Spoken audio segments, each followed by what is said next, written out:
desisyon, order ng pre-trial chamber tungkol dun sa sinumpite ng mga abogado ni Tatay Digong para mag-inhibit yung dalawang huwes sa pre-trial chamber 1 na nauna nang nagdesisyon na dapat ituloy ang preliminary investigation sa kaso ni Tatay Digong. No? Maalala ninyo na bago nagkaroon ng order ang korte na ino-authorize yung preliminary investigation, kinakailangan na mag-apply muna yung prosecutor sa pretrial chamber. At matapos mag-apply ang prosecutor sa pretrial chamber to conduct a preliminary examination, inimbita ang Pilipinas na magsumite ng kanyang mga comments at ang Pilipinas nga ay tumutol pero ang pagbase ng tutol nila ay yung complementarity principle na bukas ang mga hukuman natin at halos wala namang sinabi tungkol dun sa jurisdiction. Yung jurisdiction na sinasabi natin ay ito po yung nagsimula ang preliminary investigation matapos ang 2 taon, matapos tayo mag-deposit ng instrument of withdrawal at sabi dun sa kaso ng Burundi, dapat kung magtutuloy ang preliminary investigation, ito'y dapat mangyari sa loob ng 1 taon lamang matapos na mag-deposit ng instrument of withdrawal. Now, nung Mayo 1, ika-50 araw ng pagkakaaresto ni Tatay Digong, sa wakas nga po ay nagsumite ang mga abogado ni Tatay Digong ng challenge dun sa jurisdiction ng hukuman base dun sa sinasabi natin no, na too late na yung preliminary investigation na hiningi nila dahil ito'y nasa 2nd taon na. At matapos sila magsampa nga ng jurisdictional challenge na parang motion to dismiss sa ating sistema ng batas, ay humingi rin sila ng inhibition dun sa issue ng jurisdiction dun sa 2 West na babae na sumapi dun sa naunang desisyon na patuluyin ang preliminary investigation. Kasi nga po, since sila ay nagdesisyon na hindi dapat itigil ang preliminary investigation na dahil meron pang jurisdiction ng hukuman, natural ang magiging desisyon ng 2 babaeng huwes na yan ay baka isustain na yung nauna nilang desisyon na walang jurisdiction ng korte. Binasura po ng korte yung motion ng mga abogado ni Tatay Digong na mag-inhibit yung 2 huwes. Pero ang dahilan naman po, kasi ang hiningi nila, yung presidente, before the president na dapat mag-inhibit yung 2 huwes. Pero ang sabi ng korte, yung provision na in-invoke ng ating mga abogado ay para lamang kung ang West mismo ang magre-request ng voluntary inhibition, ang proseso, dapat yung West mismo ay pupunta sa presidente ng ICC. Pero ang ginawa ng mga abogado, gusto nilang inhibit yung mga judges, ibig sabihin, ibang provision ang dapat gamitin. No? Hindi yung provision na yung West mismo ang gusto mag-voluntary inhibition. No? Ibig sabihin, kapag ang judge mismo ay gusto mag-voluntary inhibition, kinakailangan magbigay alam siya at ipagbigay alam sa presidente at humingi ng go signal sa presidente ng hukuman, parang chief justice ng hukuman. Pero ang nangyari na i-inhibit ang kanilang mga sarili kung hindi yung partido. So ibang provision ang dapat gamitin ng ating mga abogado.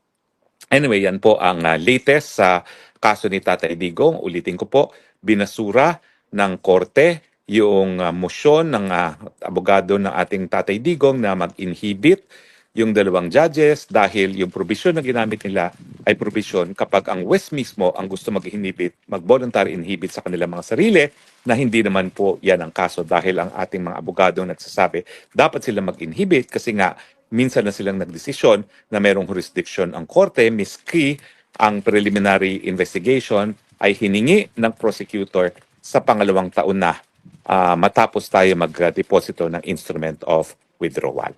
Okay, sa po yan po ang ating updates from The Hague number 4. At abangan nyo po ang susunod pa nating updates from The Hague. Basta updates from The Hague po, ito yung mga development na nangyayari sa kaso ni Tatay Digong. Meron nga pala pang further update, no? Nagsumiti na ng second batch of disclosure of evidence ang prosecution. No?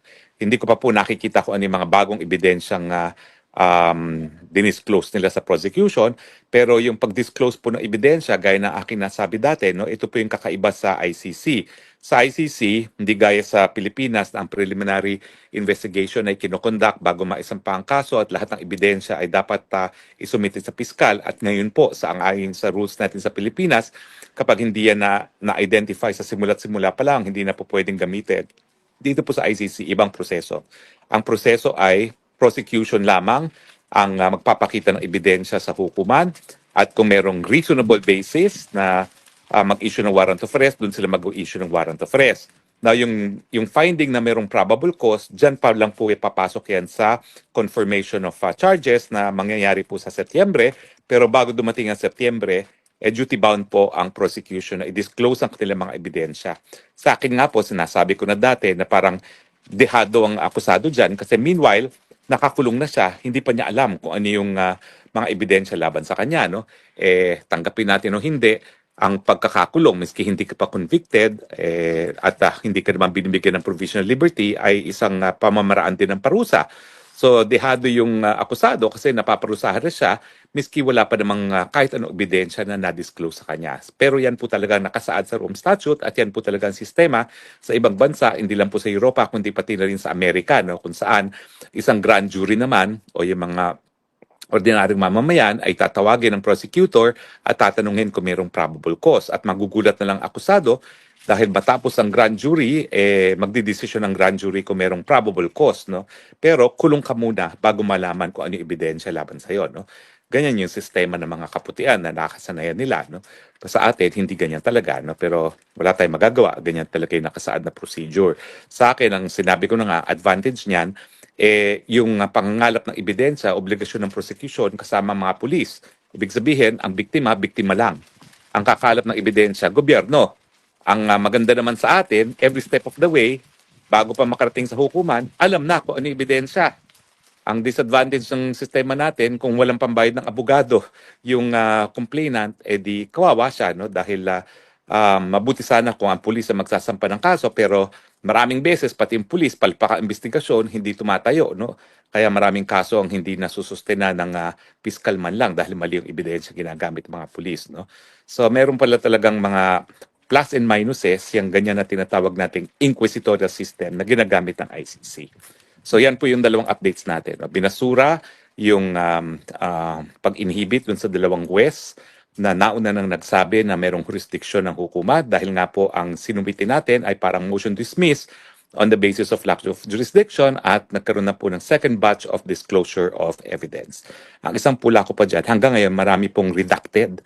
Bakit naman sinasabi na kung ano yung basehan ng pag-issue ng warrant of arrest at sinasabi na sa hukuman na mayroong probable cause, bakit may mga ebidensya hindi pa rin pinagbibigay alam sa akusado? 'Di ba? Parang hindi naman patas yun. Nakakulong ka na, tapos kinakailangan pang labanan na walang probable cause, and yet, hindi pa lahat ng ebidensya ay publicly disclosed, no, sa akusado mismo. Okay? So ito pong pang-apat nating report from The Hague. At huwag po kayo mag-alala kapag mayroong mga developments pa sa kaso, i-report din po natin yan sa susunod na report from The Hague. Maraming salamat po. Ito po ang Spokes ng Bayan. Hanggang sa muli po. Bye!